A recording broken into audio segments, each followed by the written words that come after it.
رب العالمین الحمد للہ نحمده ونستعینه ونستغفره ونعوذ باللہ من شرور انفسنا ومن سیئات اعمالنا من يهده الله فلا مضل له ومن يضلل فلا هادي له واشهد ان لا اله الا الله وحده لا شريك له واشهد ان محمدا عبده ورسوله اما بعد فإن خير الحديث كتاب الله وخير الهدي هدي محمد صلى الله عليه وسلم وشر الأمور محدثاتها وكل محدثة بدعة وكل بدعة ضلالة وكل ضلالة في النار۔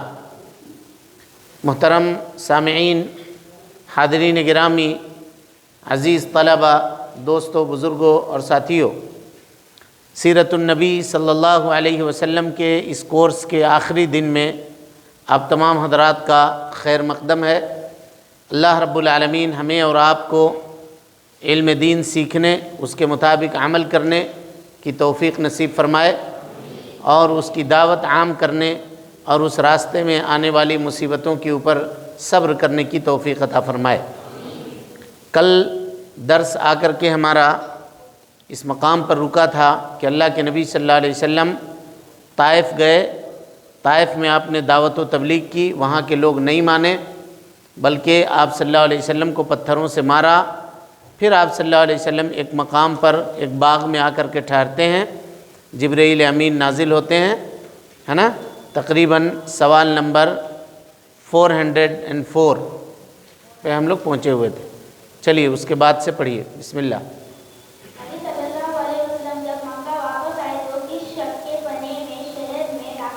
ہاں، کس شخص کے پناہ میں؟ اللہ کے نبی صلی اللہ علیہ وسلم جب مکہ آئے تو کس شخص کے سپورٹ میں، کس نے آپ کو سپورٹ کیا کہ آپ مکہ کے اندر داخل ہوئے؟ نبی صلی اللہ علیہ وسلم جب مکہ واپس آئے تو مصعب بن عدی کے پناہ میں شہر میں داخل ہوئے۔ اس نے آپ کے کہلوانے پر اپنے لڑکوں کے ساتھ ہتھیار لے کر آپ کے استقبال میں اور قریش میں اعلان کیا کہ میں نے محمد کو پناہ دی ہے۔ اللہ کے نبی صلی اللہ علیہ وسلم جب طائف سے واپس آئے تو آنے کے بعد مکہ کے دیوار کے پہلے، یعنی مکہ کا جو سراؤنڈ تھا، سراؤنڈ کے باہر کھڑے ہوئے تھے، کیونکہ اندر جاتے تو مشرکین آپ کے اوپر حملہ کر سکتے تھے، آپ کو مار سکتے تھے۔ اسی لیے اللہ کے نبی صلی اللہ علیہ وسلم نے حضرت زید بن حارثہ رضی اللہ تعالیٰ عنہ کو بھیجا۔ کس لیے بھیجا؟ اس لیے بھیجا کہ کوئی پناہ تلاش کریں، کسی کا سپورٹ لیں، مکے کے کسی بڑے آدمی کا سپورٹ تلاش کریں۔ تو حضرت زید ابن حارثہ گئے اور حضرت زید ابن حارثہ نے کئی لوگوں سے بات کی لیکن کوئی پناہ دینے کے لیے تیار نہیں ہوا۔ آخر میں ایک شخص جس کا نام تھا مطعم ابن عدی نے پناہ دی اور آپ صلی اللہ علیہ وسلم مطعم ابن عدی کے پناہ میں مکۃ المکرمہ کے اندر داخل ہوئے۔ چلیے۔ نبی صلی اللہ علیہ وسلم معراج پر کب اور کیسے تشریف لے گئے؟ ہاں، یہ سارے واقعات جو ہے نا سن 10 ہجری کے ہیں۔ اسی میں حضرت ابو طالب کا انتقال ہوا، ایک نمبر سن 10 ہجری کے واقعات میں۔ اس کے بعد دوسرے نمبر پہ کیا ہوا؟ ام المومنین حضرت خدیجہ رضی اللہ عنہ کا انتقال ہوا، یعنی 3 مہینے کے فاصلے میں پہلے ابو طالب کا انتقال ہوا، پھر 3 مہینے کے بعد آپ کی اہلیہ کا انتقال ہوا۔ اس کے بعد طائف گئے، طائف میں یہ معاملہ پیش آیا۔ اب اس کے بعد اللہ تعالیٰ نے تسلی دینے کے لیے نبی صلی اللہ علیہ وسلم کو کہاں بلایا؟ معراج پر بلایا۔ یہ سیٹنگ ہے، اس کو اس طرح سے یاد رکھیے۔ چلیے۔ نبی صلی اللہ علیہ وسلم معراج کے لیے کب تشریف لے گئے اس میں بہت اختلاف ہے۔ آپ اس وقت مسجد حرام میں تھے۔ حضرت جبریل علیہ السلام براق لے کر آئے۔ براق خدا سے بڑا اور کچار سے چھوٹا قد کا جانور تھا۔ اس کا قدم اس کی نگاہ کی آخری حد پر پڑتا تھا۔ اس پر سوار ہو کر پہلے آپ بیت المقدس گئے، مسجد اقصی میں 2 رات نماز پڑھی اور نبیوں کی امامت کی، پھر آسمان پر تشریف لے گئے۔ پہلے آسمان پر حضرت آدم سے، دوسرے پر حضرت یحییٰ اور حضرت عیسیٰ سے، تیسرے پر حضرت یوسف سے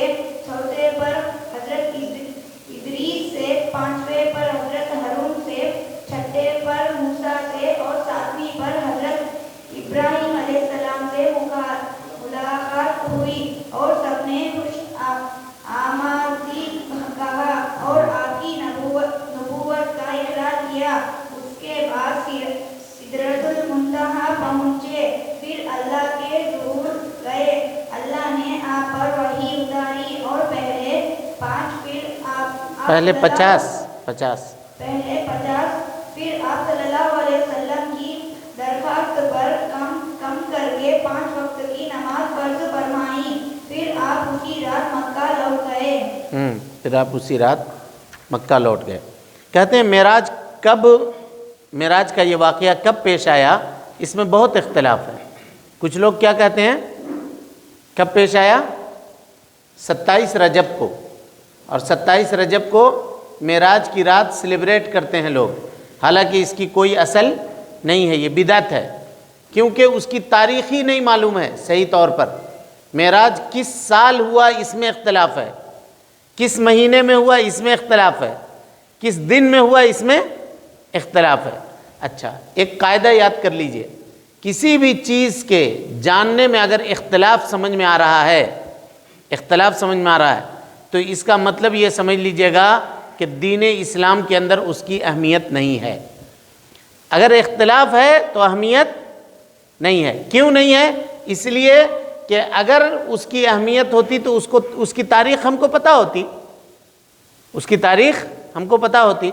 جیسے اللہ کے نبی صلی اللہ علیہ وسلم، کچھ لوگ کہتے ہیں 7 ربیع الاول کو پیدا ہوئے، کچھ لوگ کہتے ہیں 9 ربیع الاول کو ہوئے، کچھ لوگ کہتے ہیں 12 ربیع الاول کو ہوئے، کچھ لوگ کہتے ہیں 18 کو ہوئے، کچھ لوگ کہتے ہیں 18 رجب کو ہوئے. مہینے میں بھی اختلاف ہے. اس کا مطلب کیا سمجھ میں آیا کہ ربیع الاول کو اگر کوئی عبادت ہوتی تو وہ دن مقرر ہوتا، وہ دن لوگوں کو پتہ ہوتی. اگر دن پتہ نہیں ہے، اس کا مطلب یہ ہے کہ اس دن کی کوئی اہمیت نہیں ہے. سمجھ میں آ رہی بات؟ جی. تو معراج کو سیلیبریٹ کرنا، شب معراج منانا، اس دن مسجد میں لائٹ لگانا، چراغاں کرنا، پٹاخے پھوڑنا، جیسے یہ لوگ دیوالی مناتے ہیں ویسے یہ لوگ کیا کرتے ہیں، پٹاخے پھوڑتے ہیں، راکٹ پھوڑتے ہیں، تقریریں کرواتے ہیں. اس کی کوئی اصل شریعت کے اندر موجود نہیں ہے، کوئی اصل بھی موجود نہیں ہے. اور اسی طرح سے عید میلاد النبی کی ابھی کوئی اصل موجود نہیں ہے، کیونکہ اللہ کے نبی صلی اللہ علیہ وسلم نے اپنے برتھ ڈے کو سیلیبریٹ نہیں کیا ہے، کبھی بھی نہیں منایا ہے. تو اللہ کے نبی صلی اللہ علیہ وسلم مسجد حرام میں تھے، جبرائیل علیہ السلام براق لے کر آئے. براق سواری ہے، اسی سواری کے اوپر سوار ہو کر اللہ کے نبی صلی اللہ علیہ وسلم معراج پہ گئے تھے. گدھا سے بڑا اور خچر سے چھوٹے قد کا جانور ہے، اور یہ جانور اتنا پاورفل ہے کہ جہاں اس کی نگاہ ختم ہوتی ہے وہاں اس کا پیر پہنچتا تھا. اتنا تیز چلنے والا وہ جانور تھا. اس میں سوار ہو کر اللہ کے نبی صلی اللہ علیہ وسلم پہلے بیت المقدس پہنچتے ہیں، مسجد اقصی جو کہاں ہے، فلسطین میں 2 رکعت نماز پڑھتے ہیں، تمام انبیاء کرام کی امامت کرتے ہیں. اسی لیے آپ کو کیا کہتے ہیں، نبی صلی اللہ علیہ وسلم کو امام الانبیاء کہتے ہیں. پھر آسمان پر آپ تشریف لے گئے. آسمان پر حضرت آدم علیہ السلام سے ملاقات ہوئی، پھر حضرت یحییٰ سے، پھر عیسیٰ سے، پھر 7ویں آسمان پر حضرت ابراہیم علیہ السلام سے ملاقات ہوئی. سب نے آپ کو خوش آمدید کہا اور آپ کی نبوت کا اقرار کیا. اس کے بعد آپ سدرۃ المنتہا پر پہنچے، پھر اللہ کے حضور گئے، یعنی اللہ کے پاس گئے، اور اللہ نے آپ پر وحی اتاری، اور پہلے 50 اور پھر نبی صلی اللہ علیہ وسلم کی درخواست پر کم کر کے 5 وقت کی نمازوں کو فرض فرمایا. پھر اسی رات آپ مکہ واپس تشریف لے آئے، اسی رات آپ مکہ واپس آ گئے. چلیے. صبح جب نبی صلی اللہ علیہ وسلم نے لوگوں کو معراج کے بارے میں بتایا اور لوگوں نے آپ کا مذاق اڑایا، اور کچھ لوگوں نے جا کر حضرت ابوبکر رضی اللہ عنہ کو اس کے بارے میں بتلایا، تو انہوں نے لوگوں سے کیا کہا؟ صبح جب ہوئی اور اللہ کے نبی صلی اللہ علیہ وسلم نے لوگوں کو بتایا کہ میں رات یہاں گیا تھا بیت المقدس، پھر وہاں سے 7واں آسمان گیا تھا، پھر وہاں سے نیچے اتر کر کے آیا. جب اللہ کے نبی صلی اللہ علیہ وسلم نے یہ بتلایا تو مشرکین مکہ نے آپ کا مذاق اڑانا شروع کیا. کچھ لوگوں نے جا کر کے حضرت ابوبکر صدیق رضی اللہ تعالیٰ عنہ کو بتایا، تو انہوں نے کیا کہا وہ بتا رہے ہیں. لوگوں نے جب حضرت ابوبکر رضی اللہ عنہ کو بتلایا تو انہوں نے ان سے کہا، اگر نبی صلی اللہ علیہ وسلم نے یہ بات کہی ہے تو سچ ہے. جب اللہ کے نبی صلی اللہ علیہ وسلم کے اس بات کی خبر حضرت ابوبکر صدیق رضی اللہ تعالیٰ عنہ کو لگی تو حضرت ابوبکر صدیق رضی اللہ عنہ نے کہا کہ اگر نبی صلی اللہ علیہ وسلم نے یہ بات کہی ہے تو سچ ہے، یہ بات کہی ہے تو سچ ہے، اسی لیے آپ کا نام کیا ہے، آپ کا لقب کیا پڑ گیا، صدیق، صدیق۔ چلیے۔ لوگوں نے جب ان سے کہا کہ آپ بھی ان کی تصدیق کرتے ہیں تو انہوں نے کیا کہا؟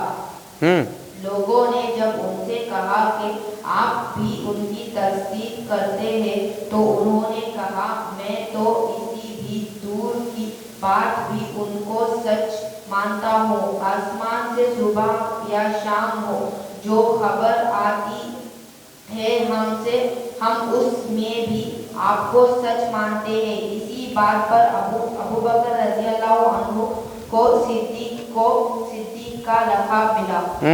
لوگوں نے کہا کہ آپ اس کی تصدیق کرتے ہیں، کہا یہ تصدیق کی کیا بات ہے، اس سے بڑی چیز ہم تصدیق کرتے ہیں کہ آسمان سے ان کے پاس خبر آتی ہے، اسی پر ان کا لقب کیا ہو گیا، صدیق۔ چلیے۔ مکہ والوں نے نبی صلی اللہ علیہ وسلم کو جانچنے کے لیے نبی صلی اللہ علیہ وسلم سے کیا مطالبہ کیا؟ ہاں، آپ صلی اللہ علیہ وسلم نے جو بات بتلائی کہ میں بیت المقدس گیا تھا، وہاں سے ساتوں آسمان پہ گیا تھا، تو جانچنے کے لیے ان لوگوں نے چیک کرنے کے لیے کیا کیا؟ چلیے۔ مکہ والوں نے نبی صلی اللہ علیہ وسلم کو جانچنے کے لیے آپ صلی اللہ علیہ وسلم سے مطالبہ کیا کہ آپ بیت المقدس کے بارے میں بتلائیں، ساتھ ہی انہوں نے آپ سے اپنے اس قافلے کے بارے میں پوچھا جو شام کے ملک سے آ رہا تھا۔ مکہ والوں نے آپ صلی اللہ علیہ وسلم کو چیک کرنے کے لیے، جانچنے کے لیے یہ کہا کہ آپ بیت المقدس کے بارے میں بتلائیے، اگر آپ بیت المقدس گئے ہیں تو وہاں کے بارے میں بتلائیے، ساتھ ہی انہوں نے آپ سے اس قافلے کے بارے میں پوچھا جو شام کے ملک سے آ رہا تھا، یعنی مکہ والوں کا ایک قافلہ ملک شام سے آ رہا تھا، تو کہا آپ گئے ہوں گے تو اسی راستے سے گئے ہوں گے، تو کیا اس راستے میں وہ قافلہ آپ کو ملا تھا، اس قافلے سے ملاقات ہوئی تھی، یہ سوال کیا۔ چلیے۔ کیا نبی صلی اللہ علیہ وسلم نے ان کا مطالبہ پورا کر دیا؟ جی ہاں، نبی صلی اللہ علیہ وسلم نے ان کے کہنے پر بیت المقدس کا پورا نقشہ ان کے سامنے رکھ دیا اور اس کے بعد ایک ایک دروازہ، ایک ایک جگہ کے بارے میں بتلایا۔ آپ نے اس سے پہلے بیت المقدس کو نہیں دیکھا تھا اور نہ رات میں اس کے دروازے وغیرہ پر غور کیا تھا، اللہ نے اسے آپ کے سامنے کر دیا۔ آپ نے قافلے کے بارے میں بھی پوری بات ٹھیک ٹھیک بتلا دی، لیکن کافر کفر پر ہی اڑے رہے۔ ان لوگوں نے سوال کیا کہ یہ بتائیے بیت المقدس میں کتنا دروازہ ہے، وہاں کتنی کھڑکی ہے، تو کوئی آدمی کہیں جاتا ہے تو وہاں کے دروازے اور کھڑکیاں نہیں گنتا ہے۔ اب اسی مسجد میں آپ لوگ 6 دن سے آ رہے ہیں یہاں، بتائیے کتنا پنکھا ہے یہاں، کوئی بتا سکتا ہے؟ نہیں بتا سکتا ہے۔ ان لوگوں نے اللہ کے نبی صلی اللہ علیہ وسلم سے یہ سوال کیا، پوچھا، تو اللہ تعالیٰ سے اللہ کے نبی صلی اللہ علیہ وسلم نے دعا کی، اللہ رب العالمین نے بیت المقدس کو آپ کے نگاہوں کے سامنے لا کر کے رکھ دیا۔ سمجھ رہے ہیں؟ آپ وہاں سے دیکھتے جاتے اور ان کو بتاتے جاتے، دیکھتے جاتے اور بتاتے جاتے۔ چلیے۔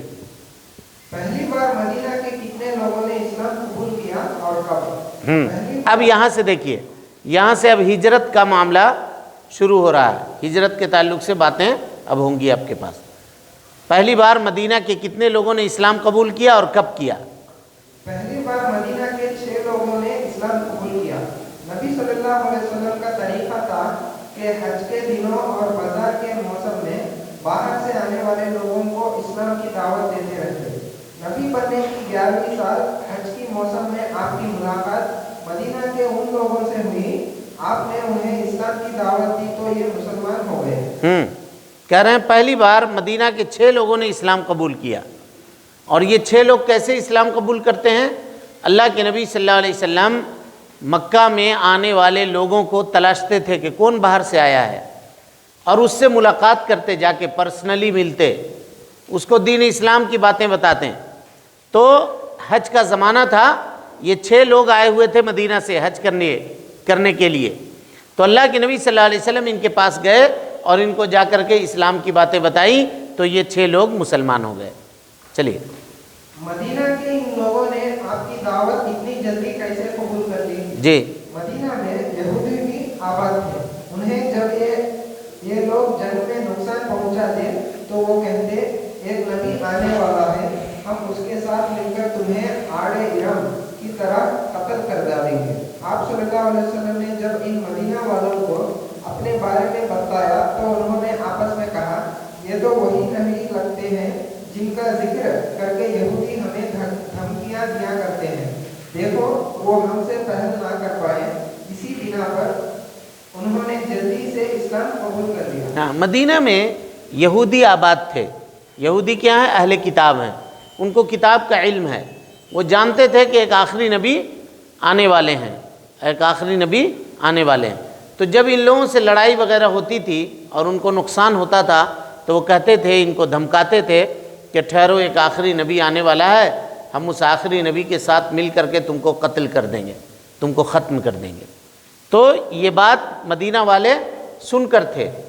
अब उसके बाद मदीना वालों ने जब ये सुना कि अल्लाह के नबी सल्लल्लाहु अलैहि वसल्लम इस तरह की दावत दे रहे हैं तो उन्होंने वो समझ गए कि यही वो नबी हैं और यहूद से पहले हम ही लोग इनके ऊपर ईमान ले आते हैं, लिहाजा वो 6 लोग पहले ईमान ले आते हैं। इस्लाम कबूल करने के बाद उन्होंने आप सल्लल्लाहु अलैहि वसल्लम से क्या कहा? इस्लाम कबूल करने के बाद उन्होंने नबी सल्लल्लाहु अलैहि वसल्लम से कहा, हम अपने कौम को इस हालत में छोड़कर आए हैं कि उन जैसी दुश्मनी किसी कौम में ना होगी। अगर अल्लाह ने आपके हाथों पर उन्हें एक कर दिया तो आपसे बढ़कर इज्जत वाला कोई ना होगा। और कहा कि हम लोगों को इस दीन की दावत देंगे और अगर अगले हज में फिर आपसे मिलेंगे।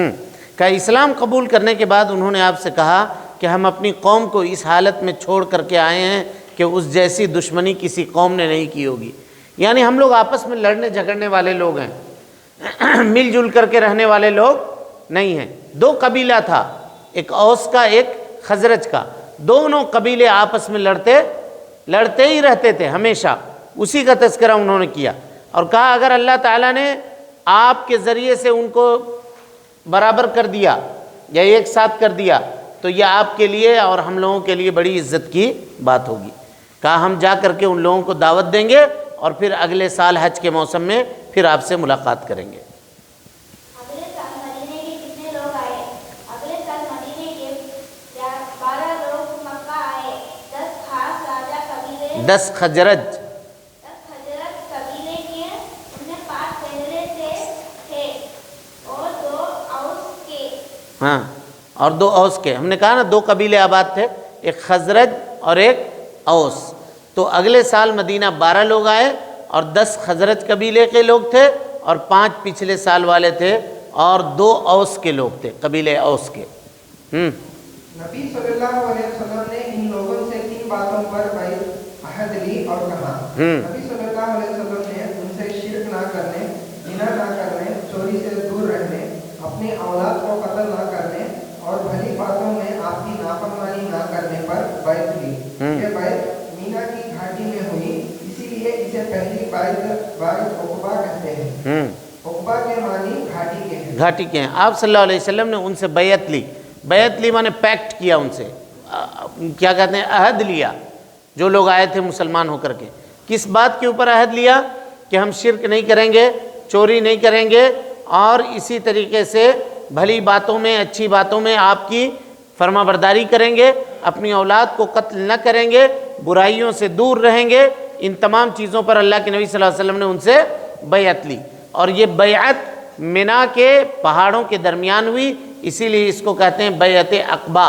अक़बा के माने घाटी, घाटी में की जाने वाली बैअत।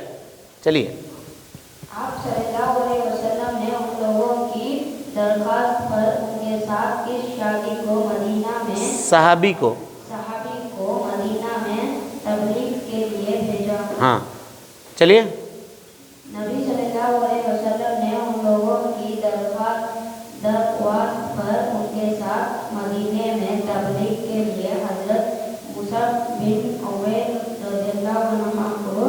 अनहो को हज़रत मुसअब बिन उमैर रदियल्लाहु अन्हु को भेजा।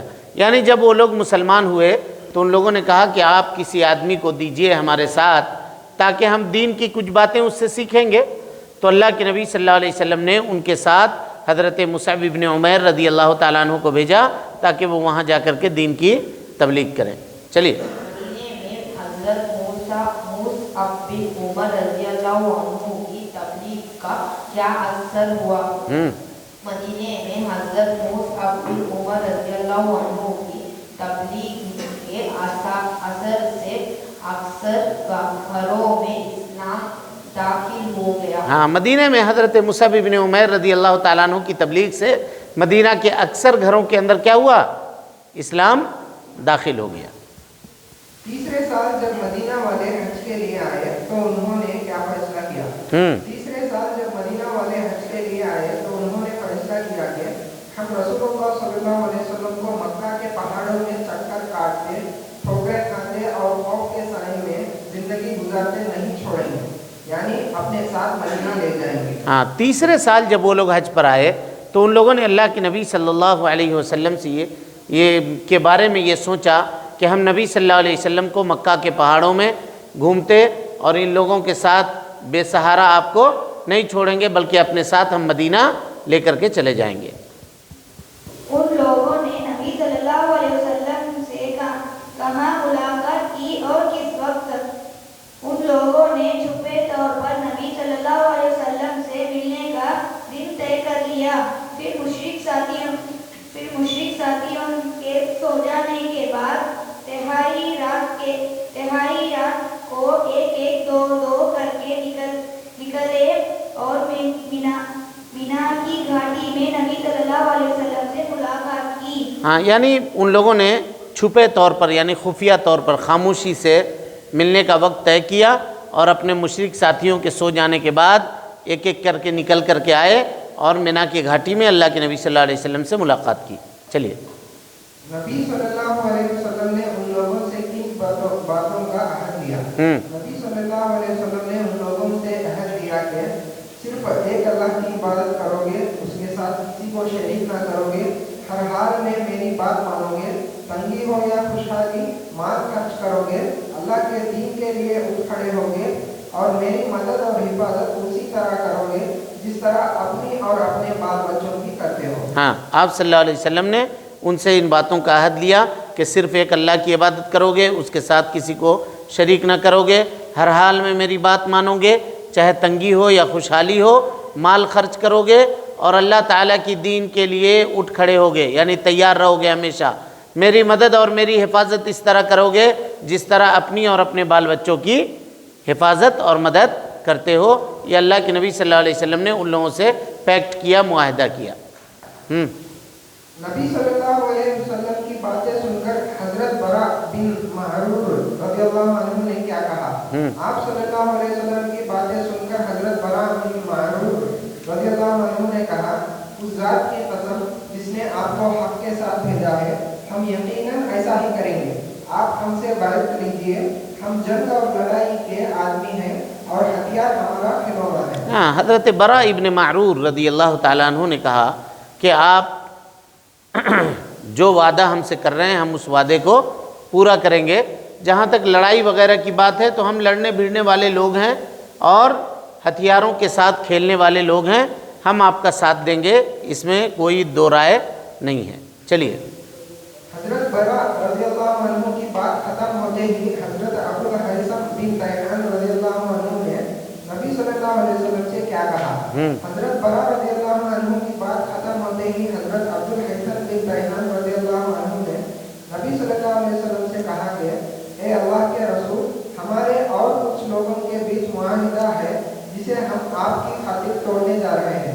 ऐसा तो ना होगा कि अभी हम ऐसा कर ले, फिर जब आपको अल्लाह गलबा दे दे तो आप हमें छोड़कर अपनी कौम के पास पलट आए। जब ये बातें हो चुकी तो हज़रत अबुल हैसम इब्न तैहान ने नबी सल्लल्लाहु अलैहि वसल्लम से कहा कि अल्लाह के नबी, हमारे लोगों से मुआहिदा है, अब हम सबसे मुआहिदा तोड़कर आपसे पैक्ट कर रहे हैं। कल जब अल्लाह ताला आपको गलबा दे देगा तो आप मदीना छोड़ करके कहीं मक्का वापस तो नहीं आ जाइएगा हमको अकेले छोड़ करके, ऐसा तो नहीं होगा। तो अल्लाह के नबी सल्लल्लाहु अलैहि वसल्लम ने उस पर क्या कहा, देखिए।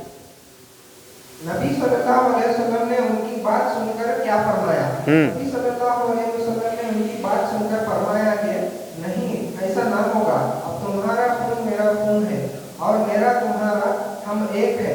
जिससे तुम लड़ोगे उससे हम लड़ेंगे और जिससे तुम मिलकर रहोगे उससे हम मिलकर रहेंगे। हाँ, نبی صلی اللہ علیہ وسلم نے کہا کہ نہیں ایسا نہیں ہوگا، تمہارا خون میرا خون، جو تمہارا دشمن وہ میرا دشمن، جو تمہارا دوست وہ میرا دوست، جس سے تم مقابلہ کرو گے اس سے ہم بھی مقابلہ کریں گے، اور تم کو چھوڑ کر کے ہم کبھی بھی مکہ نہیں آئیں گے۔ اسی لیے مکہ فتح ہو جانے کے بعد بھی اللہ کے نبی صلی اللہ علیہ وسلم واپس مکہ نہیں آئے، بلکہ مدینے کے میں ہی رہے آپ صلی اللہ علیہ وسلم۔ چلیے، اب جبکہ یہ لوگ نبی صلی اللہ علیہ وسلم کے ہاتھ پر بیعت کرنے ہی والے تھے کہ حضرت عباس بن عبادہ رضی اللہ عنہ نے آگے بڑھ کر لوگوں سے کیا کہا؟ بیعت سے پہلے حضرت عباس بن عبادہ رضی اللہ عنہ نے آگے بڑھ کر لوگوں سے کہا کہ آپ جانتے ہیں کہ محمد صلی اللہ علیہ وسلم سے کس بات پر بیعت کرنے جا رہے ہیں؟ بیعت کا مطلب ہے پوری دنیا سے جنگ۔ تو اگر آپ یہ سمجھتے ہو کہ جب جان و مال لٹانے کی نوبت آئے تو آپ ان کا ساتھ چھوڑ دیں گے تو ابھی ان کو چھوڑ دیجیے، ورنہ دنیا اور آخرت کی رسوائی کی بات ہوگی۔ حضرت عباس ابن عبادہ نے کہا کہ دیکھو اللہ کے نبی صلی اللہ علیہ وسلم کے ساتھ جو بیعت کر رہے ہو، اس کا مطلب یہ ہے کہ پوری دنیا تمہاری دشمن ہو جائے گی۔ اگر اس بیعت کو، اس وعدے کو نبھا سکتے ہو تو یہ وعدہ کرو، نہیں تو ابھی یہ وعدہ چھوڑ دو، توڑ دو، کیونکہ بعد میں چل کر کے اگر تم اس وعدے کو پورا نہیں کر سکتے ہو تو اس سے کیا ہوگی؟ تمہاری رسوائی ہوگی۔ دنیا کے اندر بھی لوگ تم کو برا بھلا کہیں گے اور آخرت میں تو رسوائی ہوگی ہی۔ لوگوں نے ان کی بات کے جواب میں کیا کہا؟ لوگوں نے ان کی بات کے جواب میں کہا کہ ہم ان کو جان اور مال کی قربانی کے خطرے کے ساتھ لیتے ہیں، اور نبی صلی اللہ علیہ وسلم سے پوچھا، اے اللہ کے رسول بتائیے اس کے بدلے ہمارے لیے کیا ہے؟ ہاں، لوگوں نے یہ کہا کہ ہم اپنے جان اور مال کو خطرے میں ڈال کر کے اللہ کے نبی صلی اللہ علیہ وسلم کو لے کر جاتے ہیں، لیکن نبی صلی اللہ علیہ وسلم نے پوچھا سے ان لوگوں نے سوال کیا کہ اللہ کے نبی یہ بتائیے ہم کو اس کے بدلے میں کیا ملے گا؟ ہم جب آپ کا ساتھ دیں گے، آپ کے ساتھ رہیں گے تو اس کے بدلے میں ہم کو کیا ملے گا؟ نبی صلی اللہ علیہ وسلم نے ان کی جواب میں کیا فرمایا؟ نبی صلی اللہ علیہ وسلم نے ان کی جواب میں فرمایا جنت۔ آپ صلی اللہ علیہ وسلم نے کہا کہ تم اگر اپنا وعدہ پورا کرو گے تو تم کو جنت ملے گی۔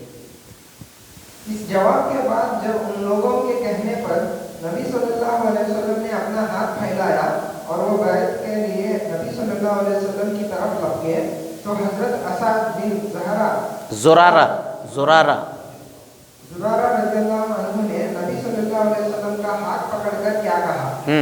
اس جواب کے بعد جب ان لوگوں کے کہنے پر نبی صلی اللہ علیہ وسلم نے اپنا ہاتھ پھیلایا اور وہ بیعت کے لیے آپ کی طرف لپکے تو حضرت اسعد بن زرارہ رضی اللہ عنہ نے نبی صلی اللہ علیہ وسلم کا ہاتھ پکڑ کر کہا، لوگوں ٹھہرو اور ذرا غور کر لو، نبی صلی اللہ علیہ وسلم کو یہاں سے لے جانے کا مطلب ہے سارے عرب سے دشمنی، اپنے سرداروں کو قتل اور تلواروں کی مار۔ اگر اس کے لیے تیار ہو تو بیعت کرو، ورنہ ابھی الگ ہو جاؤ تو زیادہ بہتر ہو۔ جی، یہ اسد ابن زرارہ رضی اللہ تعالیٰ عنہ نے جب نبی صلی اللہ علیہ وسلم نے بیعت کے لیے اپنا ہاتھ بڑھایا تو ان کا ہاتھ روک لیا۔ یہ سب کیوں تھا؟ یہ سب اس وجہ سے تھا کہ پوری تاکید کر لینا چاہ رہے تھے، پورے طور پہ شیور ہو جانا چاہ رہے تھے کہ ہم جو یہ قدم اٹھا رہے ہیں اس قدم میں کہیں ایسا تو نہیں کہ کسی کا دل کمزور ہے، کوئی آدمی ڈر رہا ہے، کہیں ایسا تو نہیں کہ آگے چل کر کے وہ پیچھے ہٹ جائے گا۔ یہ شیور ہو جانے کے لیے پورے طور پر معاملے کو پرفیکٹ طور پہ انجام دینے کے لیے یہ معاملہ اس طرح سے صحابہ کرام کر رہے تھے۔ چلیے، لوگوں نے اسد رضی اللہ عنہ کی بات سن کر کیا کہا اور پھر سب سے پہلے کس نے بیعت کی؟ لوگوں نے حضرت اسد رضی اللہ عنہ کی بات سن کر کہا، اسد اپنا ہاتھ ہٹائیے، اللہ کی قسم ہم نہ اس بیعت کو چھوڑ سکتے ہیں اور نہ توڑ سکتے ہیں۔ پھر سب سے پہلے حضرت اسد بن زرارہ رضی اللہ عنہ نے بیعت کی۔ لوگوں نے کہا کہ اسعد آپ اپنا ہاتھ اٹھائیے، ہم فیصلہ کر چکے ہیں، اب ہم بیعت کریں گے، اس بیعت کو ہم کبھی توڑیں گے نہیں۔ تو سب سے پہلے بیعت کرنے والے نبی صلی اللہ علیہ وسلم کے ہاتھ پر کون تھے؟ صحابی رسول حضرت اسعد ابن زرارہ رضی اللہ تعالیٰ عنہ۔ چلیے، بیعت کرنے والوں کی تعداد کیا تھی اور آپ نے ان میں سے کتنے لوگوں کو مدینہ کا نگراں مقرر کیا؟ بیعت کرنے والے 70 पर 3 मर्द थे, 60 पर 2 खजरज कबीले के और 11 औस के और 2 औरतें थी। आप सल्लल्लाहु अलैहि वसल्लम ने उनमें से 12 लोगों को मदीना का नकीब मुकर्रर किया, 9 खजरज के और 3 औस के। कहा नबी सल्लल्लाहु अलैहि वसल्लम बैत करने वाले 73 मर्द थे, 73, और 62 यानी 62 खजरज कबीले के और 11 औस के और 2 औरतें थीं। आप सल्लल्लाहु अलैहि वसल्लम ने 12 लोगों को मॉनिटर मुकर्रर किया, नकीब माने मॉनिटर, जिम्मेदार मुकर्रर किया, 9 खजरज के और 3 औस के। 9 लोगों को खजरज कबीले खजरज का मुकर्रर किया और 3 लोगों को कबीले औस से मुकर्रर किया। चलिए, नबी सल्लल्लाहु अलैहि वसल्लम ने औरत से कैसे बैत ली? नबी सल्लल्लाहु अलैहि वसल्लम ने औरत से ज़बानी बैत ली। हाँ, जो औरतें आई थी, 2 औरतें आई थी, उनसे अल्लाह के नबी सल्लल्लाहु अलैहि वसल्लम ने ज़बानी तौर पर बैत ली, उनका हाथ पकड़ करके बैत नहीं लिया। इससे क्या पता चला जी? अजनबी औरतों को छूना हराम है, हराम है, अजनबी औरतों को छूना हराम है। चलिए, जब बैत मुकम्मल हो चुकी तो क्या हादसा पेश आया? जब बैत मुकम्मल हो चुकी और लोग बिखरने ही वाले थे, एक शैतान को उसका पता चल गया और उसे निहायत जोर से आवाज लगाई, खीमी वालों मोहम्मद से निपटो, इस वक्त बेदीन लोग उसके साथ हैं और वो तुमसे लड़ने के लिए जमा हैं। कहा जब बैत मुकम्मल हो चुकी तो क्या हादसा पेश आया? बैत जब मुकम्मल हो गई और लोग निकल के जाने ही वाले थे कि शैतान को इसकी खबर लग गई, शैतान को उसकी खबर लग गई। उसने ज़ोर आवाज़ से आवाज़ लगाई, ए खीमे वालों, मोहम्मद सल्लल्लाहु अलैहि वसल्लम की खबर लो, उनके तरफ देखो, इस वक्त बहुत सारे लोग उनके पास जमा हैं और वो तुमसे लड़ने के लिए इकट्ठा हो रहे हैं। ये कह करके लोगों को शैतान ने क्या किया? भड़का दिया। चलिए, सुबह को जब कुरैश के लोग इस बात की तहकीक के लिए मदीना वालों के खैमों में पहुंचे तो क्या हुआ? सुबह को जब कुरैश के लोग इस बात की तहकीक के लिए मदीना वालों के खैमों में पहुंचे तो मदीना वालों के मुशरिक साथियों ने कहा कि ये झूठी खबर है, ऐसी कोई बात नहीं हुई। मुसलमान खामोश रहे और कुरैश उनके मुशरिक साथियों के बात से मुतमईन होकर वापस आ गए। क्योंकि ये लोग कब निकले थे? अपने मुशरिक साथियों के सो जाने के बाद निकले थे, और एक साथ नहीं निकले थे, एक दो करके निकले थे ताकि दूसरे लोगों को खबर न लगे।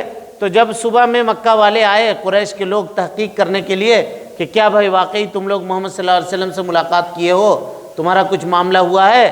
तो मुशरिकों ने कहा कि नहीं, हम लोग तो रात भर सो रहे थे, कोई नहीं गया है। लेकिन जो मुसलमान थे वो क्या रहे? चुपचाप रहे, खामोश रहे, उन्होंने झूठ नहीं बोला, खामोश रहे। तो पता ये चला कि आदमी को जितना हद तक कोशिश करनी चाहिए कि वो झूठ से बचे, गलत बात से बचे, नहीं बोलना चाहिए कभी भी। अभी अभी मुसलमान हुए हैं ये लोग, लेकिन देखिए उस वक्त इस्लाम के ऊपर कितनी मजबूती से अमल कर रहे हैं कि जान बचाने के लिए भी झूठ नहीं बोला। अगर उस वक्त पता चल जाता है इस तरह की कोई बात है तो कुरैश वाले उनको जिंदा छोड़ते क्या? नहीं छोड़ते, उनको मारते। वो दूसरे मुल्क के थे, दूसरे गांव से आए हुए थे, बावजूद इसके उन लोगों ने झूठ नहीं बोला। चलिए, बाद में जब कुरैश के लोगों को पता चल गया कि यह खबर सही है तो फिर उन्होंने क्या किया? बाद में जब कुरैश के लोगों को पता चल गया कि खबर सही है तो उनके सवारों ने तेजी से मदीना वालों का पीछा किया और साद बिन उबादा और मुंजिर बिन अमर को अज़ाफिर नामी मकाम पर पा लिया। मुंजिर तो भाग निकले लेकिन साद को गिरफ्तार कर लिया गया और उन्हें मारते और बाल घसीटते हुए मक्का लाया गया। देखा, जब कुरैश वालों को पता चल गया कि हाँ इस तरह की कोई बात हुई है तो उन्होंने मदीना वालों का पीछा करना शुरू कर दिया। बाकी लोग तो निकल गए, लेकिन हज़रत मुंजिर इब्न अमर और हज़रत साद इब्न उबादा रदी अल्लाह ताला अन्हु को इन लोगों ने पकड़ लिया। मुंजिर इब्न अमर भाग गए, साद इब्न उबादा पकड़े गए। साद इब्न उबादा को मारा, पीटा और बालों से घसीटते हुए लेकर के मक्का मुकर्रमा पहुंच गए ये लोग। चलिए, फिर हजरत साद रज़ियल्लाहु अन्हु को इन लोगों ने छुड़ा दिया। और क्यों? हजरत साद रज़ियल्लाहु अन्हु को मुताइम बिन अदी और हारिस बिन हरब ने छुड़ा दिया, इसलिए कि वो इन दोनों के काफिलों को मदीना में पनाह दिया करते थे। साद बिन उबादा रदी अल्लाह ताला अन्हु को हज़रत साद इब्न उबादा रदी अल्लाह अन्हु को मुतीम इब्न अदी और हारिस इब्न हरब ने छोड़ा दिया। क्यों छोड़ा दिया? इसलिए कि ये दोनों के काफिलों को साद इब्न उबादा मदीने में पनाह देते थे, मदीने में पनाह देते थे, इस वजह से इनको छोड़ा दिया इन लोगों ने।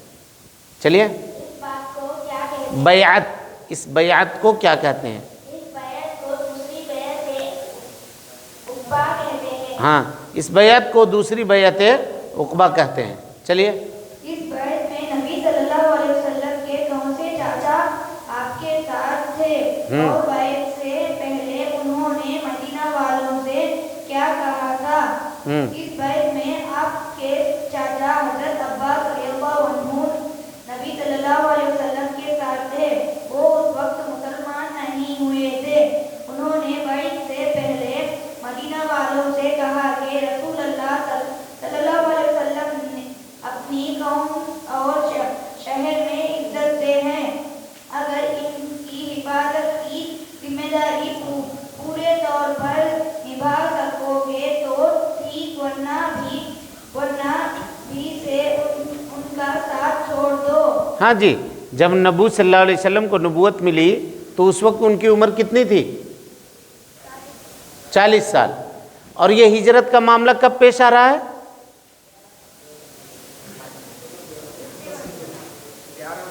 11 हिजरी। तो 11 हिजरी में आपकी उम्र कितनी हुई? 51 साल। नबी सल्लल्लाहु अलैहि वसल्लम 51 साल के हो जाने के बाद भी अपने गार्जियन को छोड़ करके खुद से फैसला नहीं ले रहे हैं। 11 नबवी खुद से फैसला नहीं ले रहे हैं। समझ में आ रही बात? गार्जियन की कितनी अहमियत है देखिए। तो ज़िंदगी में चाहे जितना भी बड़े हो जाइए, अगर बाप चचा जिंदा हैं तो ज़िंदगी का कोई भी फैसला उनसे पूछे बगैर नहीं कीजिए, अपने मर्जी से मत कीजिए। अल्लाह के नबी सल्लल्लाहु अलैहि वसल्लम के चचा काफिर थे, बावजूद इसके अल्लाह के नबी सल्लल्लाहु अलैहि वसल्लम ने उनसे मशवरा किया और उनको ज़िंदगी के एक अहम फैसले में अपने साथ लेकर के गए। गौर कीजिए, जब काफिर को साथ लेकर के गए तो हमारे और आपके गार्जियन मुसलमान हैं कि नहीं हैं? हैं? तो उनसे मशवरा करना चाहिए नहीं करना चाहिए? हम लोग समझते हैं कि अब हम बड़े हो गए, अब गार्जियन की ज़रूरत हमको नहीं है। गार्जियन की ज़रूरत हर कदम के ऊपर है, बल्कि जिसके पास गार्जियन नहीं है उससे पूछिए कि वो आदमी उसके सर के ऊपर कैसे उसका सर खाली है। समझ में आ रही बात? तो इस बात को समझ के रखिए। सीरत पढ़ने का एक फ़ायदा ये भी है कि हर काम अल्लाह के नबी सल्लल्लाहु अलैहि वसल्लम ने, शादी का पैगाम आया तो क्या किया? गार्जियन से मशवरा किया। और इसी तरह से यहाँ ज़िंदगी का एक बड़ा मामला करने वाले हैं तो किसके साथ लेकर के गए? अपने चचा को, जो गार्जियन थे उनको साथ लेकर के गए। चलिए, मुसलमानों को मदीना की तरफ हिजरत की आम इजाज़त कब मिली? मुसलमानों को मदीना की तरफ हिजरत की आम इजाज़त उक़बा की दूसरी बैअत के बाद मिली। हाँ, उक़बा के दूसरी बैअत के बाद मुसलमानों को मदीने की तरफ हिजरत की इजाज़त मिली। चलिए, क्या उक़बा की बैअत से पहले भी कुछ मुसलमान मदीने की तरफ हिजरत कर चुके थे? हाँ, क्या उक़बा की इस बैअत से पहले भी कुछ मुसलमान मदीना मुनव्वरा की तरफ हिजरत कर चुके थे या नहीं किए थे? जी हाँ, इस बैअत से पहले भी कुछ मुसलमान मदीने की तरफ हिजरत कर चुके थे। ठीक है, जल्दी कीजिए, बहुत है, ज़्यादा पढ़ना है। उक़बा की दूसरी बैअत से पहले सबसे पहले किस सहाबी ने मदीने की तरफ हिजरत की थी? उक़बा की दूसरी बैअत से पहले की मदीना की तरफ से सबसे पहले हिजरत करने वाले सहाबी हज़रत अबू बकर सलमा हज़रत अबू सलमा रज़ी अल्लाह, हाँ, यानी दूसरी बैअत से पहले मदीना की तरफ सबसे पहले हिजरत करने वाले सहाबी हज़रत अबू सलमा रज़ी अल्लाह अन्हु थे। चलिए, हज़रत अबू सलमा जब हिजरत मक्का वालों ने उनके साथ क्या किया। हजरत अबू सलमा रज़ियल्लाहु अन्हु जब हिजरत के गर्ज से अपनी बीवी के साथ निकले तो उनके ससुराल वालों ने उनकी बीवी को रोक लिया और कहा कि तुम्हें जाना हो जाओ, हमारी लड़की को अपने साथ नहीं ले जा सकते। दूसरी तरफ उनके घराने के लोगों ने उनकी बीवी उम्मे सलमा से उनका बच्चा छीन लिया कि ये हमारे कबीले का बच्चा है, हम इसे तुम्हारे साथ नहीं जाने देंगे। यूं हजरत अबू सलमा रज़ियल्लाहु अन्हु अकेले ही हिजरत कर सके और पूरे 1 साल तक अपनी बीवी और बच्चों से जुदा रहे। ये वाकया तफसील से हम आपको बता चुके हैं पहले ही। चलिए, 1 साल के बाद बीवी और बच्चों से उनकी मुलाकात क्यों कर हुई? कैसे हुई, क्यों कर हुई, मतलब कैसे हुई? 1 साल के बाद उनके बीवी बच्चों से मुलाकात हजरत अबू सलमा की किस तरह से अपने बीवी बच्चों से मुलाकात हुई? हजरत अबू सलमा के हिजरत कर जाने के बाद उनकी बीवी हजरत उम्मे सलमा रज़ियल्लाहु अन्हा रोजाना उस जगह पर जाती जहां अपने शौहर और बच्चे से जुदा हुई थी और वहां घंटों बैठकर आंसू बहाती। 1 साल तक ये सिलसिला जारी रहा। फिर आखिर उनके एक चचेरे भाई को उन पर तरस आया और उसने दोनों घरानों से कह सुनकर बच्चे के साथ उन्हें मदीना जाने की इजाजत दिला दी। उम्मे सलमा तने तन्हा अपने बच्चे के साथ मदीना की तरफ चल पड़ी। रास्ता में उस्मान बिन तलहा से मुलाकात हो गई तो उनसे उन्हें मदीना तक पहुंचा दिया। इस तरह 1 साल के बाद अबू सलमा अपनी बीवी और बच्चे से मिल सके। कहा अबू सलमा रदी अल्लाह अन्हो के हिजरत कर लेने के बाद उम्मे सलमा रदी अल्लाह अन्हा उसी मकाम पर 1 साल तक जाकर के बैठती थी और रोते रहती थी 1 साल तक। अब उनके किसी चचेरे भाई को ये देख करके रहम आ गया कि एक औरत का कब तक इम्तिहान लोगे तुम लोग, 1 साल तक। 1 साल से वो तड़प रही है अपने बीवी के लिए, अपने बच्चे के लिए, अपने शौहर के लिए। कब तक चलेगा ये मामला, कितनी सज़ा दोगे? और हो गया, आप छोड़ दो। उनके ससुराल वालों से बात किया, बच्चा ला करके दे दिया और उनको कहा कि जाओ अब तुम हिजरत करके चली जाओ मदीना। जा रही थी अब अकेली औरत, 420 किलोमीटर का सफ़र, वो भी ऊँट के ऊपर। 15 दिन, कम से कम 10 दिन 15 दिन लगता है ना। कैसे जाती हैं अकेले? तो रास्ते में हज़रत उस्मान इब्न तलहा से मुलाकात हुई। किससे मुलाकात हुई? उस्मान इब्न तलहा से। उस्मान इब्न तलहा ने पूछा कहाँ जा रही हो? कहा मदीना। कहा चलो हम तुमको साथ में छोड़ देते हैं। ये लेकर गए, जाकर के उनको साथ में छोड़ दिया। चलिए, क्या अबू सलमा की तरह दूसरे हिजरत करने वालों को भी मक्का वालों की तरफ से रुकावटें का सामना करना पड़ा? जी हाँ, जैसे हजरत सुहैब रूमी जब हिजरत के इरादे से निकले तो काफिरों ने उन्हें घेर लिया और कहने लगे, सुहैब जब तू मक्का आया था तो तू मुफलिस और बेसरोर सामान था, यहाँ रहकर तूने हजारों कमाए, अब यहाँ से जा रहे हो और चाहते हो कि सारा माल लेकर चले जाओ, ये तो कभी नहीं हो सकता। हज़रत सुहैब रूमी रज़ी अल्लाह ताला अन्हु एक ताजिर थे, मक्के में तिजारत करते थे, मालदार आदमी थे। जब जाने लगे तो अपने माल, तिजारत को, सामान को इकट्ठा करके लेकर जा रहे थे। मक्का वाले आए, बोले तू तो मक्का का नहीं है, दूसरी जगह गांव से आया था, यहाँ तिजारत किया, यहाँ कमाया, यहाँ का माल यहीं छोड़ करके जाओ, तुमको जाना है तुम अकेले जाओ, माल लेकर के नहीं जा सकते। हालांकि वो माल मक्का वालों का नहीं था, वो माल किसका था? हज़रत सुहैब रज़ी अल्लाह ताला अन्हु का था। लेकिन दीन इस्लाम के लिए हज़रत सुहैब रज़ी अल्लाह ताला अन्हु ने अपना सारा माल छोड़ दिया, मुशरिकों को दे दिया। कहा तुमको माल चाहिए, ले लो माल, मुझे जाने दो। और आप निकल करके अकेले बगैर माल के निकल करके चले गए मदीना मुनव्वरा। चलिए, हजरत सुहैब रूमी ने उनकी बात सुनकर क्या कहा, क्या फरमाया?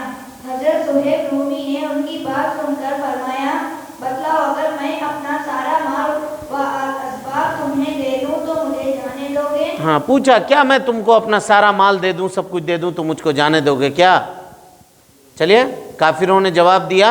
काफिरों ने जब उसका जवाब हाँ में दिया तो हजरत सुहैब ने क्या किया? काफिरों ने जब उसका जवाब हाँ में दिया तो हजरत सुहैब रूमी ने अपना सारा माल उन्हें दे दिया और मदीना की तरफ रवाना हो गए।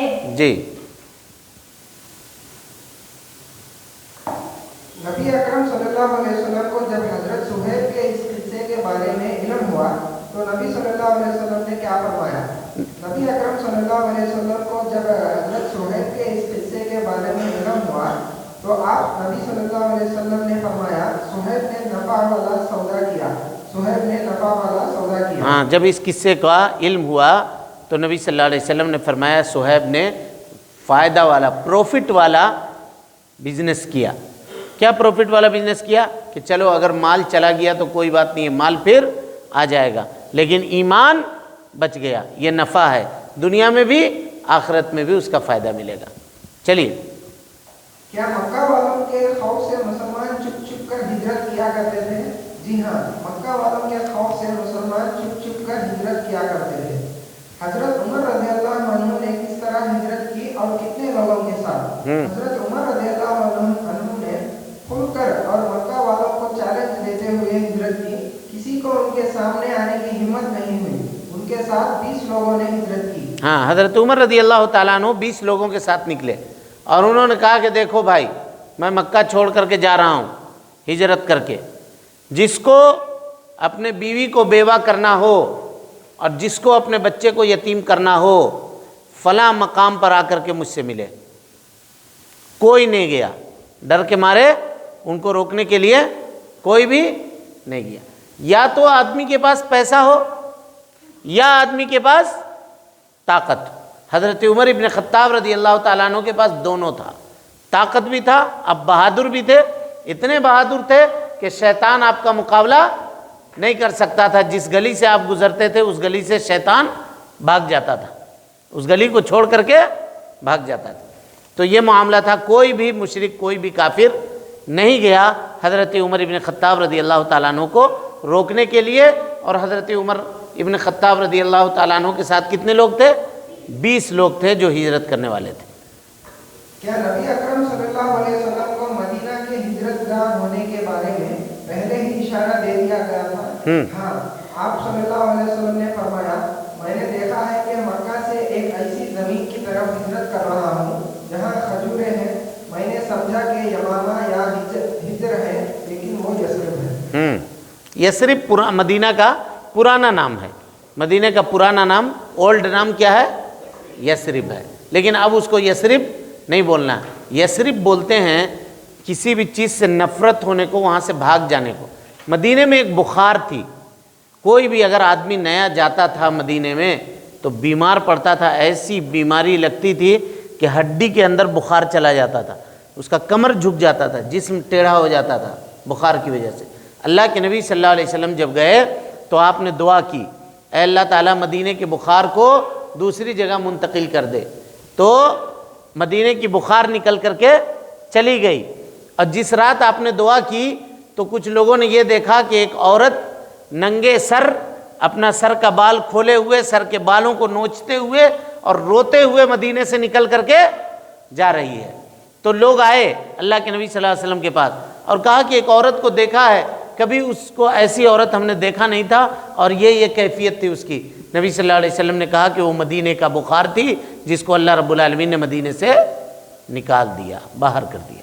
चलिए, जब कमजोर और आजीज मुसलमानों के अलावा मक्का के दीगर मुसलमान मदीने की तरफ हिजरत कर गए और हबशा के अक्सर मुहाजिरीन भी मदीना पहुंच गए और अबू बकर रज़ियल्लाहु अन्हु ने हिजरत का इरादा किया तो नबी सल्लल्लाहु अलैहि वसल्लम ने उनसे क्या फरमाया? नबी सल्लल्लाहु अलैहि वसल्लम, जरा इंतजार करो, उम्मीद है कि मुझे भी हिजरत की इजाज़त दे दी मिल जाए। जब सारे कमज़ोर ज़ईफ़ मुसलमान मक्का से निकल करके मदीना चले गए, अक्सर लोग, उसके बाद हबशा की तरफ हिजरत करने वाले जितने लोग थे, कितने लोग थे जी हबशा की तरफ हिजरत करने वाले? हैं?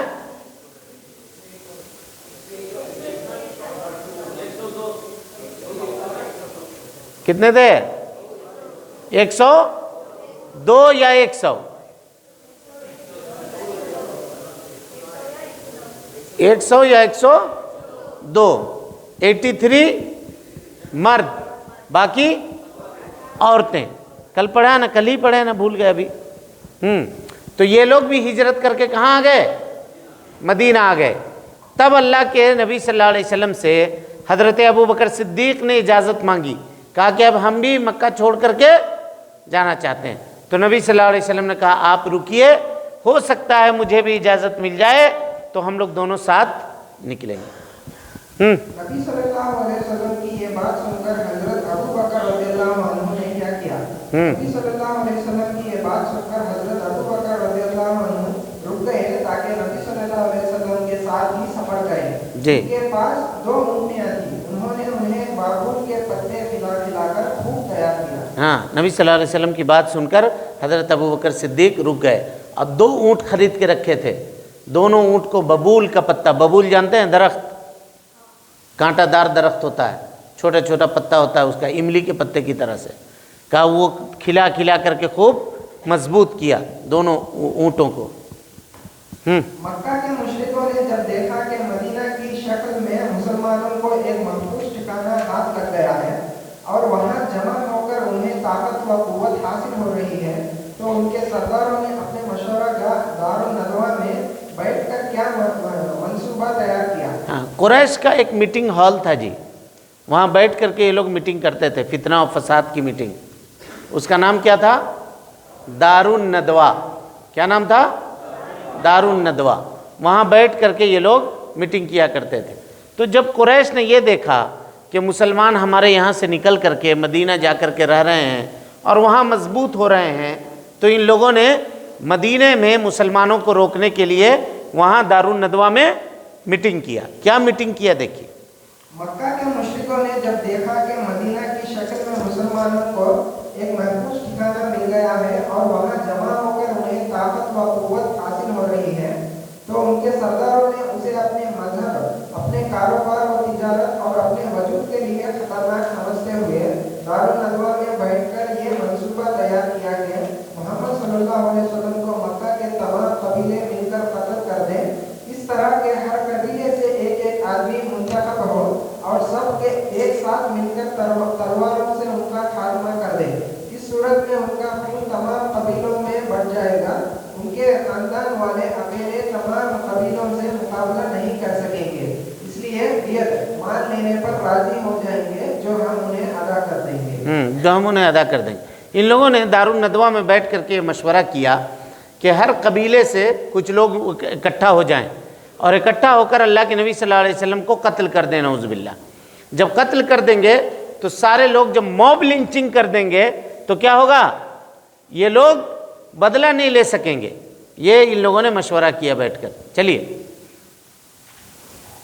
نبی اکرم صلی اللہ علیہ وسلم کے قتل کرنے کا مشورہ کس نے دیا تھا اور کس کی تائید سے تمام سرداروں کا اس پر اتفاق ہو گیا تھا؟ نبی صلی اللہ علیہ وسلم کو قتل کرنے کا یہ مشورہ ابو جہل نے دیا تھا اور ابلیس کی تائید سے اس پر تمام سرداروں کا اتفاق ہو گیا تھا۔ اس سے پہلے جو مشورے بھی سامنے آئے تھے ابلیس نے ان کی تردید کی تھی۔ دیکھیے، ابلیس جو تھا نا، وہ ایک بوڑھے آدمی کی شکل میں اس مجلس میں موجود تھا، بوڑھے آدمی کی شکل میں، ٹھیک ہے؟ تو پہلے یہ لوگ مشورہ کر رہے تھے کہ محمد صلی اللہ علیہ وسلم کو کیا کیا جائے۔ کسی نے کہا کہ ان کو باندھ کر کے ایک گھر میں رکھ دیا جائے، قید کر دیا جائے۔ کسی نے کہا کہ ان کو دیش نکالا دے دیا جائے، مکہ سے ہم لوگ باہر نکال دیتے ہیں۔ کسی نے کہا کہ نہیں، ان کو اپنے ہی پاس رکھتے ہیں لیکن قید کر دیتے ہیں۔ بہت طرح کی بات آئی۔ ابلیس کہتا رہا نہیں، یہ نہیں کرو، یہ نہیں کرو، یہ نہیں کرو۔ لاسٹ میں ابو جہل نے کہا کہ نہیں، ان کو مار دیتے ہیں۔ تو ابلیس نے کیا کہا؟ ہاں، یہی قول، یہی رائے سب سے بہتر ہے، تمہیں نے جو مشورہ دیا ہے یہ تمہارا مشورہ سب سے پکا ہے، سب سے اچھا مشورہ ہے۔ تو ابو جہل نے مشورہ دیا تھا کس بات کا؟ قتل کرنے کا۔ ابلیس نے کیا کیا تھا؟ تائید کی تھی، اس کی تائید کی تھی مشورے کی۔ چلیے، تو کیا مشورے کی اس مجلس میں ابلیس بھی شریک ہوا تھا؟ جی ہاں، اس مجلس میں ابلیس بھی اجازت لے کر ایک نجدی شیخ کی شکل میں شریک تھا۔ دیکھیے، سعودی عرب جو ہے نا اس وقت 2 حصوں میں بٹا ہوا ہے۔ ایک حصہ کہلاتا ہے نجد اور ایک حصہ کہلاتا ہے حجاز۔ مکہ، مدینہ، یہ سب جتنا ہے یہ حجاز کا علاقہ ہے، اور ادھر ریاض ہے نا، اور ریاض سے لے کر کے قسیم، وسیم، یہ سب کا جو علاقہ ہے یہ سب کیا کہلاتا ہے؟ نجد۔ تو اس نے کہا کہ ہم نجد کے آدمی ہیں، نجد کے ایک بوڑھے آدمی ہیں، یہ کہہ کر کے اس میٹنگ میں شریک ہوا تھا، لیکن اصل میں وہ کیا تھا؟ ابلیس تھا، شیطان تھا جو انسان کی شکل میں مجلس میں حاضر ہوا تھا۔ چلیے، خاتموں کی رائے کے علاوہ اور کون سی رائے اس مجلس میں پیش ہوئی تھی جن کی تردید ابلیس نے کی تھی؟ جی، خاتم کی رائے کے علاوہ جو رائے پیش ہوئی تھی ان میں ایک رائے یہ بھی تھی کہ آپ صلی اللہ علیہ وسلم کو جلا وطن کر دیا جائے۔ جلا وطن کے مطلب جی دیش نکالا دے دیا جائے، بھگا دیا جائے، اس ملک سے، اس کنٹری سے، اس گاؤں سے ان کو نکال دیا جائے۔ چلیے، جبکہ ایک دوسری رائے یہ پیش کی گئی تھی کہ انہیں قید کر دیا جائے اور مسلسل قید میں رکھا جائے یہاں تک قید خانہ ہی میں ان کا انتقال ہو جائے۔ ہاں، دوسری رائے یہ تھی کہ ان کو قید کر کے ہم لوگ باندھ کر کے رکھیں یہیں پہ، یہاں تک کہ کھانا پینا کچھ بھی نہیں دیں، اسی حالت میں ان کا انتقال ہو جائے۔ نبی صلی اللہ علیہ وسلم کو قریش کی اس خفیہ سازش کا علم کیسے ہوا؟ نبی صلی اللہ علیہ وسلم کو قریش کی اس خفیہ سازش کی خبر حضرت جبرائیل علیہ السلام نے آ کر دی۔ جی، ساتھ ہی ہجرت کی اجازت نکلنے کے وقت اور قریش کی سازش کو ناکام کرنے کے طریقے سے بھی آگاہ کیا اور فرمایا جس بستر پر آپ سوتے ہیں آج کی رات اس پر نہ سوئے۔ ہاں، نبی صلی اللہ علیہ وسلم کو حضرت جبرائیل امین کے ذریعے اس میٹنگ کی خبر لگی۔ حضرت جبرائیل نے آپ کو ہجرت کا وقت بھی بتا دیا، اس وقت میں آپ کو نکلنا ہے، اور یہ بھی کہہ دیا کہ جس بستر میں اللہ کے نبی صلی اللہ علیہ وسلم آپ روز سوتے تھے اس بستر پہ آج آپ کو سونا نہیں ہے۔ چلیے، اس سازش سے آگاہ ہونے اور ہجرت کی اجازت ملنے کے بعد آپ صلی اللہ علیہ وسلم نے کیا کیا؟ سازش سے آگاہی کے بعد نبی صلی اللہ علیہ وسلم ٹھیک دوپہر میں ابو بکر کے گھر تشریف لے گئے اور انہیں بتایا کہ مجھے ہجرت کی اجازت مل گئی ہے۔ ہاں، ٹھیک دوپہر کے وقت حضرت ابو بکر صدیق کے گھر گئے نبی صلی اللہ علیہ وسلم اور کہا کہ اب مجھے اجازت مل گئی ہے کہ ہم لوگ ہجرت کرنے کے لیے نکل سکتے ہیں۔ چلیے، نبی صلی اللہ علیہ وسلم کی بات سن کر ابو بکر رضی اللہ عنہ نے کیا عرض کیا؟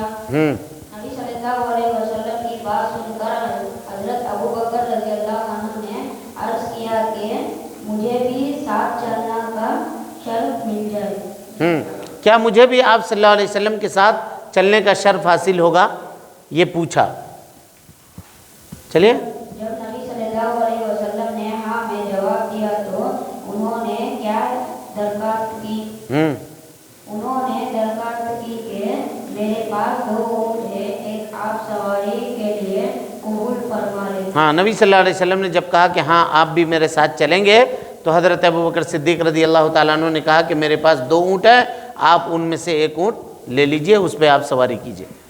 نبی نے اس پر کیا فرمایا؟ نبی صلی اللہ علیہ وسلم نے فرمایا ٹھیک ہے، لیکن قیمت کے ساتھ حضرت ابو بکر رضی اللہ عنہ نے نہ چاہتے ہوئے بھی اسے قبول کر لیا۔ ہاں، نبی صلی اللہ علیہ وسلم نے فرمایا ٹھیک ہے، میں آپ کا اونٹ لے لوں گا لیکن قیمت دوں گا، اونٹ کی جو قیمت ہے، اونٹ کا جو پرائس ہے وہ میں ادا کر دوں گا۔ چلیے، ہجرت کا پروگرام طے ہو جانے کے بعد کیا کیا؟ آپ نے کیا کیا؟ ہجرت سے متعلق بات کر لینے کے بعد واپس آ کر روز کے جب پلاننگ آپ کا پرفیکٹ طے ہو گیا تو آپ نے پلاننگ مکمل کرنے کے بعد روز جیسا کام کرتے تھے ویسا کرنے لگے تاکہ کسی کو شک نہ ہو۔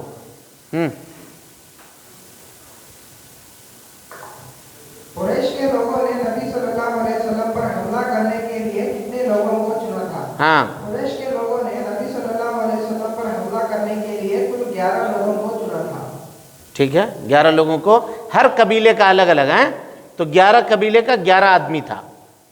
11 لوگ نے نبی صلی اللہ علیہ وسلم پر حملہ کرنے کے لیے کیا کیا؟ ان لوگوں نے رات کے پہلے ہی حصے میں آپ صلی اللہ علیہ وسلم کے گھر کو گھیر لیا۔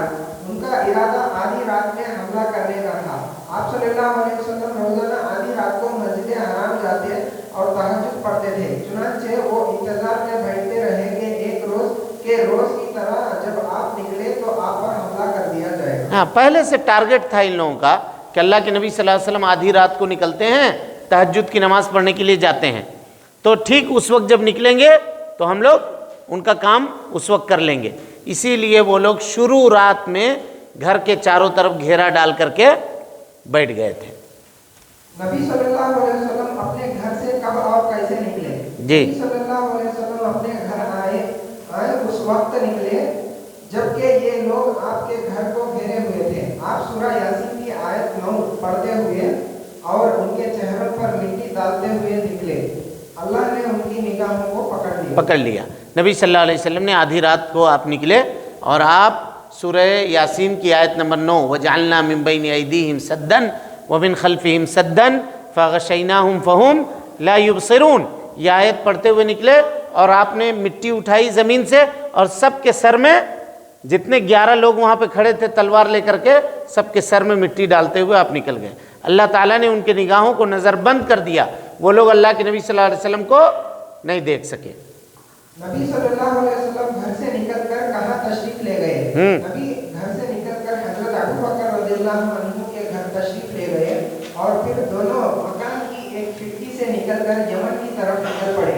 तकरीबन 5 मील का फासला तय करके फजर से पहले ही गारे सौर में जा चुके। अल्लाह के नबी सल्लल्लाहु अलैहि वसल्लम हजरत अबू बकर सिद्दीक रज़ी अल्लाह ताला अन्हु के घर गए और फिर दोनों मकान के खिड़की से निकले, पीछे जानिब से, सामने से नहीं निकले ताकि किसी को पता ना चले, और यमन की तरफ चल पड़े। तकरीबन 5 मील का फासला तय करके फजर से पहले गारे सौर में जाकर के छुप गए। घर के पास पहुंचकर उसके अंदर कौन दाखिल हुए और कौन क्यों? घर के अंदर पहले गार है वो। गार के अंदर पहले अबू बकर रज़ियल्लाहु अन्हु दाखिल हुए ताकि अगर इसमें कोई मोजी चीज हो तो उन्हें खाते और उन्हें ही काटे या डसे। यानी गार कहते हैं पहाड़ के अंदर जो सुराख होता है पहाड़ों के दरमियान, जिसको आप लोग क्या कहते हैं, गुफा या क्या कहते हैं जी, केव, है ना, जहाँ शेर बैठता है। तो वो सुराख था, गार था, तो उसमें पहले हजरत अबू बकर सिद्दीक दाखिल हुए। क्यों दाखिल हुए? ताकि अगर अंदर हो सकता है कोई सांप हो, कोई बिच्छू हो, कोई जानवर हो, तो पहले मेरे को काटे, अल्लाह के नबी सल्लल्लाहु अलैहि वसल्लम उससे महफूज रहें, बच करके रहें। गार में घुसने के बाद हजरत अबू बकर रज़ियल्लाहु अन्हु ने क्या किया? गार में घुसने के बाद हजरत अबू बकर रज़ियल्लाहु अन्हु ने उसे साफ किया। कुछ सुराख थे, उन्हें कपड़े फाड़ कर बंद किया। 1 या 2 सुराख रह गए तो उन पर अपना पैर रख दिया। हाँ, गार में दाखिल होने के बाद हजरत अबू बकर सिद्दीक रज़ी अल्लाह ताला अन्हु ने कपड़ा फाड़ करके जितना सुराख था उन सुराखों में बंद कर दिया, और 1-2 सुराख बच गया तो उसमें अपना पाँव रख करके उसको बंद कर दिया, ताकि अंदर कोई कीड़ा हो, कोई जानवर हो, वो निकल करके हम लोगों के ऊपर हमला न करे। चलें। रसूलुल्लाह सल्लल्लाहु अलैहि वसल्लम गार में दाखिल होने के बाद हजरत अबू बकर रज़ियल्लाहु अन्हु की गोद में सर रखकर सो गए, तो क्या हादसा पेश आया? रसूलुल्लाह सल्लल्लाहु अलैहि वसल्लम जब हजरत अबू बकर रज़ियल्लाहु अन्हु की गोद में सर रखकर सो गए तो किसी चीज ने अबू बकर रज़ियल्लाहु अन्हु के पैर में डस दिया, लेकिन वो हिले नहीं ताकि नबी सल्लल्लाहु अलैहि वसल्लम के आराम में खलल ना हो। किसी ने डस लिया, किसी जानवर ने आपके पाँव में डंक मार दिया, लेकिन आप हिले नहीं, इसलिए कि कहीं ऐसा ना हो कि अल्लाह के नबी सल्लल्लाहु अलैहि वसल्लम की नींद में खलल हो जाए। हम अगर हिलेंगे तो आपकी नींद टूट जाएगी, आप उठ जाएंगे। रसूल सल्लल्लाहु अलैहि वसल्लम को इसकी खबर कैसे हुई? तकलीफ की वजह से हजरत अबू बकर की आंखों से आंसू निकलकर रसूलुल्लाह सल्लल्लाहु अलैहि वसल्लम के चेहरे पर गिरा और आप जाग गए और पूछा तो बताया कि मुझे किसी चीज ने डस लिया है। आप सल्लल्लाहु अलैहि वसल्लम ने अपने मुंह पर वार लगा दिया और तकलीफ चली गई। हाँ, जब बर्दाश्त से बाहर हुआ तो जलन की वजह से आपकी आंखों से आंसू गिरने लगे। आंसू गिर रहे थे लेकिन आप हिल नहीं रहे थे। आंसू के कतरे जब नबी सल्लल्लाहु अलैहि वसल्लम के चेहरे पर पड़े तो नबी सल्लल्लाहु अलैहि वसल्लम की आंख खुली। आपने कहा क्या हुआ? तो कहा मुझे किसी चीज़ ने डस लिया है। नबी सल्लल्लाहु अलैहि वसल्लम ने डसे हुए जगह पर क्या किया? अपना थूक लगा दिया। लुआब माने अपना थूक लगा दिया और उससे डसने की जो दर्द और कैफियत थी वो ख़त्म होती रही। बस।